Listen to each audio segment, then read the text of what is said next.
Welcome to Steady Balance on Spotify, your space to understand the science behind balance and vertigo.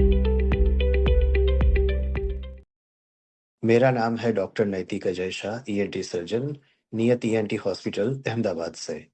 आज हम लोग बात करेंगे कि कान हमारा बैलेंस सँभालने में कैसे मदद करता है। तो जो भी हमारा कान है, जब भी हम कान की बात करते हैं, तो हमारे दिमाग में सिर्फ़ एक ही चीज़ आती है, सुनना। लेकिन क्या आप जानते हैं कि आपके कान का एक और भी बहुत ज़रूरी काम है और वो है हमारे पूरे बॉडी का बैलेंस मेंटेन करना। आज हम बहुत ही ईज़ी भाषा में समझने का ट्राई करेंगे कि हमारा कान हमें ऑफ बैलेंस होने से मतलब कि गिरने से कैसे बचा सकता है। हम लोग ये समझे कि हमारे कान की रचना में आउटर ईयर, मिडल ईयर और इनर ईयर 3 तरीके की चीज़ होती है। उसमें से जो हमारा इनर ईयर है, वो इनर ईयर हम लोगों को वेस्टिबुलर सिस्टम भी बोलते हैं, जो हमारे बैलेंस मेंटेन करने में मदद करता है, जबकि हमारा आउटर और मिडल ईयर सुनने का काम करता है। अब हम अपने शरीर के इस बिल्ट इन जीपीएस या जाइरोस्कोप या फिर हम लोग बोले कि हमारा vestibular system of the inner ear, वो कैसे काम करता है वो समझेंगे। तो हमारे अंदरूनी कान में पानी जैसा एक लिक्विड भरा होता है और इसमें बहुत ही बारीक हल्का-सा हेयर सेल्स होता है, जो कि मोशन डिटेक्टर की तरह काम करते हैं और उसके 2 मुख्य पार्ट्स होते हैं, सेमी सर्कुलर कैनाल्स जिसको बोलते हैं और एक ओटोलिथ ऑर्गन्स होते हैं। सेमी सर्कुलर कैनाल मतलब छोटी-छोटी कैनाल जैसा होता है, ये छोटी लूप जैसा होता है। अब आप अपना सिर हाँ में ऊपर-नीचे हिलाते हैं या ना में दाएँ-बाएँ घुमाते हैं, तो इसके अंदर का लिक्विड भी हिलता है। और जो ओटोलिथ ऑर्गन्स या ग्रेविटी सेंसर्स होते हैं इनर ईयर में, वो सीधे रास्ते की मूवमेंट को मापते हैं। जैसे कि आप लिफ्ट में ऊपर-नीचे जाते हैं या कार में आगे-पीछे होते हैं, तो ये इसको हैंडल करते हैं।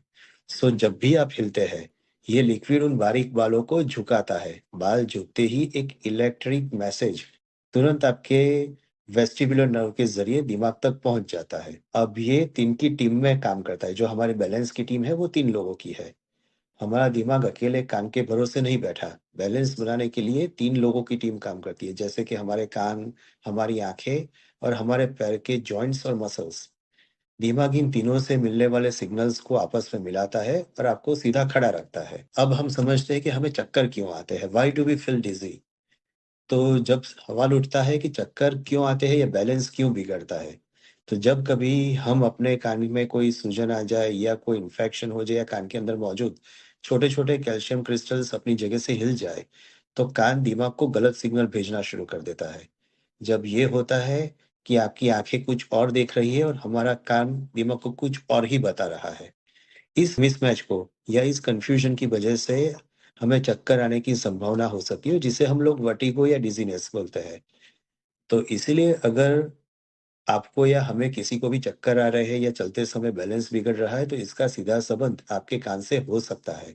अच्छी बात यह है कि सही जाँच के बाद कान की इन समस्याओं को आसानी से ठीक किया जा सकता है। तो ये कान का कनेक्शन है चक्कर के लिए। इसके अलावा भी बाकी बहुत सी चीज़ों से चक्कर आ सकते हैं, लेकिन ये सिंपल आसान भाषा में मैंने समझाने की कोशिश की। काम की वजह से चक्कर क्यों आता है, वो बैलेंस में क्यों काम करता है। अगर आपको कोई और क्वेश्चन हो तो आप हमारा या आपके नज़दीकी कान नाक गले के डॉक्टर का कॉन्टैक्ट कर सकते हैं। Thank you. A public awareness initiative by Dr. Reddy's. This communication does not substitute advice of a medical practitioner. Please consult your doctor for any medical advice.